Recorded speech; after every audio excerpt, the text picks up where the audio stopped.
हर महीने आता हूं। जब आपके हृदय में कभी कोई बात आ जाए कि बाबा आज मेरा मन ये कह रहा है और आपको सुनना है बाबा, आपको स्वीकारना है बाबा, आपको मेरे मन की बात जानना है बाबा, बस हाथ में चंदन लगाया, बेलपत्री का भाग इस तरह से पकड़कर शिव जी से अपने हृदय की बात कहकर, मेरे देवाधिदेव महादेव से दिल से कहकर, अशोक सुंदरी वाली जो जगह होती है, आपको बताया है अशोक सुंदरी का जो स्थान होता है, ये शिवलिंग या अशोक सुंदरी की जगह, इस बेलपत्र को अशोक सुंदरी वाली जगह पर, जहाँ शिवलिंग है, शिवलिंग की साइड पर पहले नंबर की पत्ती का मुख होना चाहिए, बस उसको रख दीजिए और उस पर थोड़ी देर हाथ रखकर अपने हृदय की बात मेरे महादेव को दिल से कहकर आ जाइए। अगली सोमवार की अष्टमी या अगला प्रदोष या अगली शिवरात्रि जब आती है, मेरा महादेव आपकी मनोकामना का भाव पूर्ण करता है। ये शिव तत्व है। एक बात अपने जीवन में उतार कर रखिएगा, सोमवार की अष्टमी, शिवरात्रि या सोमवार, प्रदोष, बन सके तुम्हारे पास में शिवालय हो या बेलपत्री का वृक्ष हो, वहां दीप दान अवश्य करना चाहिए।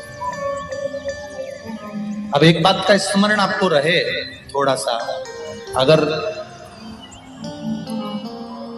किसी कामना के वश अगर हम दीप लगा रहे हैं या हमारे मन में कोई भाव उत्पन्न है और हम बाबा से कहना चाहते हैं कि बाबा मेरा ये कार्य है आप पूर्ण करिएगा, तो फिर शिव मंदिर में भी लंबी बाती का दीप आप प्रदोष या सोमवार की अष्टमी या सोमवार या आप शिवरात्रि को बाबा से निवेदन कर कर लगा सकते। हाँ, विशेष जब कोई एक बहुत बड़ी बात हो और आपके कार्य में कहीं अटकल हो रही हो, तो एक ही दीप में दो बाती, शिव और शक्ति, लंबी बाती बनाई, शिव और शक्ति के नाम से दो बाती एक साथ एक दीप में भी लगा सकते। पर कब? जब विशेष कोई आपका कार्य हो और वो अटक रहा हो, विशेष कोई कार्य, और आप बाबा से प्रार्थना कर रहे हो, तो दो बाती का भी प्रयोग आप कर सकते हैं। ऐसे शिव तत्व। शंकर भगवान को धतूरा कब चढ़ाना चाहिए उसका विशेष ध्यान रखें। जैसे शिवरात्रि है, प्रदोष है, या सोमवार है, या कोई विशेष आपका उत्सव है, तो आप शिव जी को धतूरा चढ़ा सकते हैं। या विशेष कोई बीमारी ऐसी लग गई है या विशेष कोई तकलीफ ऐसी हो गई है जिसका निवारण नहीं हो रहा, तो आप धतूरा चढ़ा सकते। धतूरा चढ़ाने का भी एक क्रम है। हल्दी में भिगोकर धतूरा चढ़ाया जाता है लक्ष्मी के लिए। चंदन में भिगोकर धतूरा चढ़ाया जाता है आयु की वृद्धि के लिए। अबीर एक सफेद कलर का बॉर्डर होता है। अबीर गुलाल जो होती है, गुलाल में अबीर डलता है, चमकदार, आपने देखा होगा अबीर। तो अबीर में धतूरा जो डुबो कर चढ़ाया जाता है, अबीर को लगाकर चढ़ाया जाता है, वो रोग मुक्ति का काय के लिए होता है, वो रोग मुक्ति, रोग की मुक्ति। धतूरे का भी एक स्मरण होता है महाराज। बहुत भारी रोग है, बीमारी लग गई है, डॉक्टर अपना काम कर रहे हैं, घर का व्यक्ति बहुत बीमार हालत में पड़ा हुआ है, तो बेलपत्री के वृक्ष के नीचे भी शिवलिंग का निर्माण कर कर एक धतूरा समर्पित करा जाता है, जिससे रोग से मुक्ति होती है। उसमें ना तो हल्दी लगाई जाती है, ना चंदन लगाया जाता है, ना अबीर लगाया जाता है, केवल धतूरा चढ़ाया। जिसके जीवन में हमेशा कांटे ही मिले हैं, बेटी बड़ी हुई तो घर में मायके में दुख देखा, और मायके से गई ससुराल में तो ससुराल में दुख देखा, ससुराल में भी दुख देखने के बाद में भी पति को बहुत कुछ काम खुलवाया, बहुत धंधे खुलवाए, नौकरी लगवाई, पर वो पति बार बार छोड़ कर आ गया, बार बार तकलीफ भोग रहा है, बार बार कष्ट भोग रहा है। फिर थोड़े दिन काम करता है, थोड़े दिन छूट जाता है, फिर व्यापार में बढ़ता है, फिर छूट जाता है, फिर कोई दुकान खुल गई, थोड़े दिन अच्छी चली, फिर वापस वहीं घर पर आकर बैठ गया। अर्थात उसके जीवन में वो शूलता चल रही है। तो बाबा देवाधिदेव महादेव कहते हैं ये 3 घड़ी 3 पल 3 नक्षत्र 3 समय 3 दिन में जो शूल मुझे समर्पित करता है उसके जीवन से मैं शूल हटा देता हूं। वो 3 दिन लिखे स्कंद पुराण में।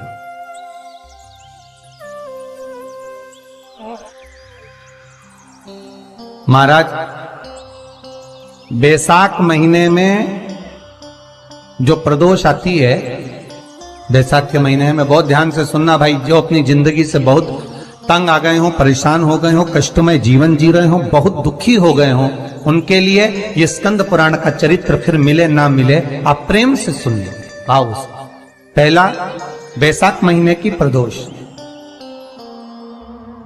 चाहे वो शनिचरी प्रदोष हो, चाहे रविवार की हो, सोमवार की हो, मंगल की हो, बुधवार की हो, गुरुवार की हो, शुक्रवार की हो, शनिवार की हो, कोई भी वार की हो, पर बैसाख महीने की प्रदोष, प्रदोष काल में शाम का समय सूर्य डूब रहा हो, बस डूबा ही हो, और उस समय पर सूर्य के डूबन के तुरंत बाद बाबा को धतूरे के साथ में बेलपत्री ना चढ़ाते हुए बेलपत्री के वृक्ष के 7 कांटे बाबा के शिवलिंग पर समर्पित करे जाते हैं महाराज, अपनी जिंदगी में अड़चनों को हटाने के लिए। फिर आप जिस व्यापार में उतरे, जिस व्यवसाय में उतरे, जिस नौकरी में उतरे, आप दिल से करें, आपको तरक्की मिलेगी। आप हार नहीं सकते, नीचे नहीं आ सकते, उन्नति पर ही चढ़ेंगे। एक वैशाख मास की प्रदोष, दूसरा शिवरात्रि के दिन मध्याह्न का समय। महाराज जो बड़ी शिवरात्रि होती है माघ की, बड़ी शिवरात्रि के अंतर्गत मध्याह्न का समय, दोपहर के ठीक 12 बजे, चाहे फिर वो कोई भी दिन हो महाराज, शिवरात्रि जिस दिन पड़ रही हो, उस दिन भी धतूरे के साथ बाबा को 7 कांटे बेलपत्री के वृक्ष के समर्पित होते हैं महाराज। इसमें आप ये वाले जो कांटे हैं जो शिवरात्रि के दोपहर 12 बजे वाले हैं, अगर कोई मदिरा पीने वाला हो, व्यसन में डूबने वाला हो, कोई जुआ खेलने वाला हो, कोई गलत वैश्यावृत्ति करने वाला, या अपने मार्ग से विचलित कोई व्यक्ति है, उसके लिए भी ये कांटे बहुत काम आते हैं महाराज। दूसरा, पार्वती तेरे द्वारा तेरे नयन अश्रु से जो प्रगटा हुआ बेल का वृक्ष है, द्वितीय शूल मैं वहां धारण करता, तृतीय शूल, तीसरा शूल जो वर्णन करा गया महाराज, भगवान श्रावण के महीने में जो भी दूसरा सोमवार पड़े, जो भी पड़े, श्रावण के महीने का जो दूसरा सोमवार होता है, उस दूसरे सोमवार में रात्रि के समय पर, अर्थात शास्त्र अब घड़ी और पल का स्मरण करेंगे तो रात्रि के बजेंगे 10 से 12 बजे महाराज, 10 से 12 के बीच में धतूरे के साथ बाबा को शूल समर्पित होता है महाराज। ये भी हमारी बाधाओं को, हमारी तकलीफों को, व्यापार व्यवसाय के लिए, नौकरी सर्विस के लिए, बहुत सारे एग्जाम में आप बैठ लिए, गवर्नमेंट एग्जाम के लिए बैठ लिए, नहीं हो रहा, ये 3 बार मेरे शंकर को बेलपत्री के वृक्ष के शूल समर्पित होते हैं, उसका आनंद पाना और उससे अपने को सुख प्राप्त करना। कि बाबा भोलेनाथ जी के नयन अश्रु से जो प्रकट हुआ वो रुद्राक्ष का पौधा है, माता पार्वती के नयन अश्रु से जो प्रकट हुआ वो बेलपत्री का पौधा है, और उमा और महेश, जिस महेश के वंशज है महेश्वरी, जिनकी 12 खाम प्रगटी है भगवान महेश के द्वारा, वो महेश और उमा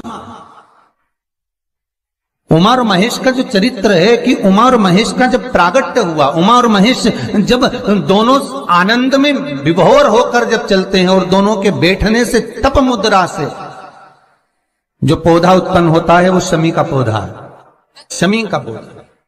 तो एक बात ध्यान रखिए, शिव जी के द्वारा जो निर्मित हुआ उसमें कोई शूल नहीं है, उसमें कोई कांटे नहीं है। पार्वती के द्वारा जो निर्मित हुआ बेलपत्री का पौधा, उसमें कांटे हैं। और पार्वती के मिलन से भी जो उत्पन्न हुआ है शंकर के साथ में, उसमें भी कांटे हैं। शमी के पौधे में भी कांटे हैं, शमी के वृक्ष में भी कांटे हैं। तो पार्वती जी स्कंद पुराण में एक प्रश्न कर रही हैं भोलेनाथ जी से कि प्रभु मुझे ये बताओ कि आपके द्वारा जो निर्मित हुआ उसमें शूलता नहीं है, पर मेरे द्वारा जो निर्मित हुआ उसमें शूल क्यों आया है, उसमें कांटा क्यों आया है? थोड़ा सा माताओं, मेरी जीजियों, आपको थोड़ा बुरा तो लगेगा इस प्रसंग को सुनकर, पर लग जाए, पर आज कथा निकली है तो सुन लो है कि शिवजी जिस रुद्राक्ष को उत्पन्न कर रहे हैं उसमें शूलता नहीं है, पर पार्वती जी जो संग में मिली हैं उसमें भी शूलता है, और पार्वती के द्वारा जो प्रकट हुआ बेलपत्र उसमें भी शूलता है। तो भगवान महादेव बोलते हैं, पार्वती मैं तुझे कुछ कहूं और कहने पर तुझे तेरे हृदय में कोई बात चुभे, शूल लगे तो मुझे ठीक नहीं लगेगा। नहीं नहीं नहीं, आप कहिए प्रभु, मैं सुनने के लिए तैयार हूं, आप तो बोलो कि कारण क्या है। भगवान कहते हैं, पार्वती बस अंतर इतना है, नारी का जो स्वभाव होता है, स्त्री का जो स्वभाव होता है, उसके हृदय में छोटी छोटी बात के शूल बहुत होते हैं। जेठानी ने ये कह दिया, देवरानी ने ये कह दिया, तुम्हारी मम्मी ये बोल दी, तुम्हारे पापा ने ये कह दिया, तुम्हारी बहनों ने ये कह दिया, तुम्हारे भाई ने ये कह दिया, तुम्हारे रिश्तेदार ने ये बोल दिया। ये नारी के भीतर ये शूलता रहती है। तो पार्वती जी बोली कि जितना तप आपने करा उतना तप मैंने करा, और जितनी साधना आपने करी उतनी साधना मैंने करी, और जितना आराधना दिल से आपने करी उतनी आराधना दिल से मैंने करी, फिर इसमें शूलता कहां से आ गई? भगवान शिव बोले, बस पार्वती बात इतनी सी है कि जब मैं आराधना करने बैठता हूं तो मेरी दृष्टि में सम्मुख में कुछ नहीं होता। जब मैं आराधना करने बैठता हूं तो मेरी दृष्टि में मेरे सम्मुख में कुछ नहीं होता कि कौन ने क्या करा है, कौन ने क्या बोला है, कौन क्या कर रहा है, उससे मुझे मतलब नहीं होता, उससे मुझे कोई मतलब नहीं। पर पार्वती जब तू आराधना करने भी बैठती है ना, तो तेरी चित्त वृत्ति में कहीं ना कहीं किसी ना किसी रूप में कोई शूल आ ही जाता है। कई माताओं की आदत देखी साहब, भगवान की सेवा करने बैठी है तो भी भीतर थोड़ा सा शूलता भरी हुई है। महाराज बताओ, इतने सारे भगवान इकट्ठे कर लिए, मैंने बोला था बहू से कि वहां रख लेती है, बताओ इतने सारे यहाँ पर लाकर रख दिए हैं, अब इसकी सेवा करना पड़ रही है, अब ये करना पड़ रहा है। प्रसाद लेने के लिए रसोई घर में गई, भगवान का भोग लगाने के लिए, तो उसमें भी शूलता आ गई। इतने घंटों से मैं सामान ढूंढ रही, फ्रिज में मिल ही नहीं रहा, मैंने रख के गई थी, भगवान जाने कहाँ चले गए। भगवानों को वस्त्र पहना रही है तो शूलता है। अलमारी का ड्रॉज खोला, इसमें मैंने सामान रखा था, ना जाने भगवान का श्रृंगार कहाँ चले गया, कौन ने हाथ लगाया, फिर शूलता आ गई। भोजन करने बैठे तो शूलता है, कोई कार्य के लिए जा रहे हो तो शूलता है।